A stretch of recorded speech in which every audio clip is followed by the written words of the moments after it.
जितने भी नास्तिक लोग होते हैं ना, ये आस्तिकों की तुलना में ज्यादा स्ट्रांग होते हैं। जितने भी नास्तिक लोग होते हैं, इनका विश्वास भी आस्तिकों की तुलना में ज्यादा बलशाली होता है, ज्यादा स्ट्रांग होता है। इस चीज को आप ऐसे समझें, जितने भी नास्तिक लोग होते हैं कभी ईश्वर को नहीं मानते। ये कहते हैं हम ईश्वर को नहीं मानते। नास्तिक लोग हमेशा कर्म पे विश्वास करते हैं। इनके साथ अगर कुछ बुरा हो भी जाए तो ये कहते हैं कि मेरे कर्म खराब रहे होंगे, इसलिए मेरे साथ ये हुआ है। मगर आस्तिकों के साथ एक प्रॉब्लम ये आ जाती है, इनके साथ कभी कुछ बुरा हो जाए तो ये हमेशा यही सोचते हैं कि मैं इतना पूजा पाठ कर रहा हूं, मैं इतनी भक्ति कर रहा हूं, मेरे साथ ही ईश्वर बुरा क्यों कर रहे हो, आप मेरे साथ ही क्यों ऐसा कर रहे हो। इसीलिए हमेशा एक प्रश्न ये पूछते भी है, ज्यादा भक्ति करने वालों के साथ ही बुरा क्यों होता है।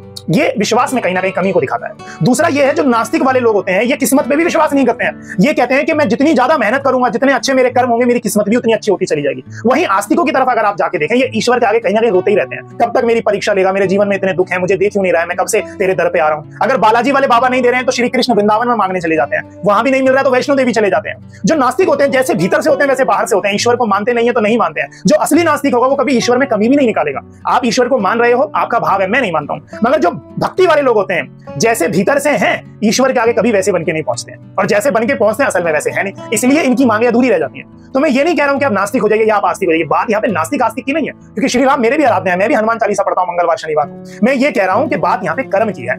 आप देखिए ना, गीता में श्री कृष्ण स्वयं ये कह रहे हैं कि जब तक आपके कर्म खराब होते रहेंगे, प्रकृति क्या ईश्वर क्या, आप दुखों को भोगते ही रहोगे। और जब आपके कर्म अच्छे हो जाएंगे, आपके कर्म जितने ज्यादा अच्छे होते चले जाएंगे, आपको ये प्रकृति देने लग जाएगी।